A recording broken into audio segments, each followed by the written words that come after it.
আমি পম্পা। আজকে রুচি বুটিকের আরেকটি নতুন স্টোর ওপেন হলো। তো আজকে রুচি আমি মানে পম্পা থেকে আমি কিভাবে রুচি মানে সকলের কাছে রুচি বলেই আমার পরিচিতি এখন, কারণ পম্পা বলে খুব একটা কেউ ডাকে না।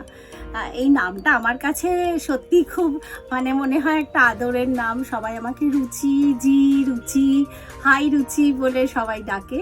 মানে আমাকে এই আজকে যে সাকসেসটা পেয়েছি আমি, সেটা মানে সত্যি সত্যি থ্রু ইউটিউব, এবং সবচেয়ে বড় কথা মানে আমার সবার আগে যার নাম মুখে আসে, আমার ঈশ্বরের আশীর্বাদ, আমার অবলম্বন, আমার পিতা, আমার জন্মান্তরের পিতা, যার ব্লেসিংস ছাড়া আমার জীবনে একটা পা চলা সম্ভব নয়। আমি ভাবতেই পারি না আমার সাই বাবা ছাড়া আমি চলতে পারবো। আমার পরিবার, আমার ব্যাকএন্ড টিম, আমার দুজন স্টাফ রয়েছে, মানে ওরা আমার মানে এত ভালোবাসে আমার এই বুটিকটাকে, মানে আপন করে ওরা নিজের মতো করে কাজ করে। মানে সকলের বাবা মা, শ্বশুর শাশুড়ি, আমার বাচ্চাদের সাপোর্ট, সকলের একটা মানে সাপোর্ট ছাড়া আজকে আমার পক্ষে এখানে আসা সম্ভব ছিল না। আমার হাজব্যান্ড কিন্তু আমার প্রফেশনের সাথে জড়িত নয়। আমার হাজব্যান্ড একটি বেসরকারি শিক্ষা প্রতিষ্ঠানের ডিপার্টমেন্টাল হেড। কোনোদিনই সে আমার কাজটাকে কোনোদিন আমি কি করছি সে ঘুরেও দেখেনি। কিন্তু 2 মাস আগে যখন আমি ঠিক করলাম যে আমি আর একটা স্টোর নেব, কিন্তু এই 1 মাস ও যে আমাকে কিভাবে সাপোর্ট দিয়ে পুরোটা দাঁড়িয়ে থেকে কাজটা করে আমাকে কাজটা গুছিয়ে দিয়েছে, মানে আমি সত্যি থ্যাঙ্কফুল যে ওর কাছে, যে ও আমাকে ভীষণভাবে সাহায্য করেছে। আজকে আমার 2 সন্তান, ছোট্ট পরিবার, আমার হাজব্যান্ড, 2টি বাচ্চা, শ্বশুর শাশুড়ি নিয়ে আমার সংসার। আমার মেয়ে এমএসসি ফাইনাল ইয়ার, ইকোনমিক্সে এমএসসি করছে কলকাতা থেকে। আজকে সে সারাদিনই ব্যস্ত, কলেজে সেমিনার চলছে, ফলে সেও আজকে থাকতে পারেনি। ছেলে আইএসসি এক্সাম দেবে, 2025-এর ছেলের আইএসসি এক্সাম 12, আজকে তার এক্সাম চলছে, মানে আজকে তার রিহার্সাল চলছে, সেও আজকে স্কুলে।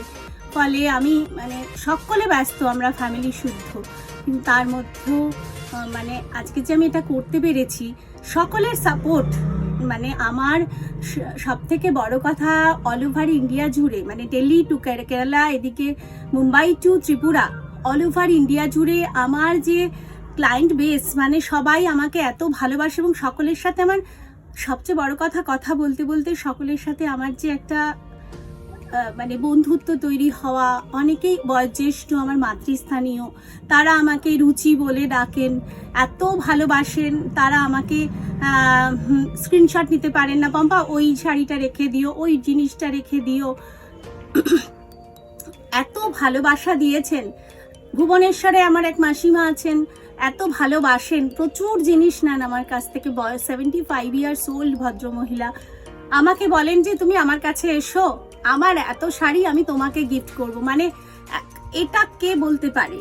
এই অফুরন্ত ভালোবাসা আমাকে ইউটিউব দিয়েছে।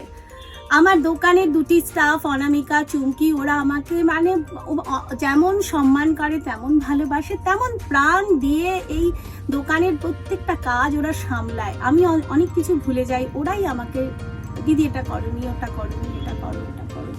প্লাস আমার ব্যাকএন্ড টিম এভরিডে, আপনারা সকালবেলা যেটা দেখতে পান যে প্রতিদিন পোস্ট হচ্ছে, যারা কাজ করছে ওদের জন্য আমি আজকে ক্যামেরার সামনে, কিন্তু ব্যাকে কত মানুষের ভালোবাসা, আশীর্বাদ, সাপোর্ট, মানে প্রতিটা কাজ এত সুন্দরভাবে সিস্টেমেটিক ওয়েতে হয়ে যাচ্ছে, এটা আমার একার দ্বারা সম্ভব হতো না। সকলের কাছে আমি সত্যি থ্যাঙ্কস জানাই, সকলকে আমার তরফ থেকে অসংখ্য ধন্যবাদ যে আজকে আমি আরেকটি স্টোর করতে পেরেছি। আপনাদের সকলের সহযোগিতা আমার সবসময় কাম্য। আপনারা রুচির সাথে থাকুন, রুচির সাজে সেজে উঠুন।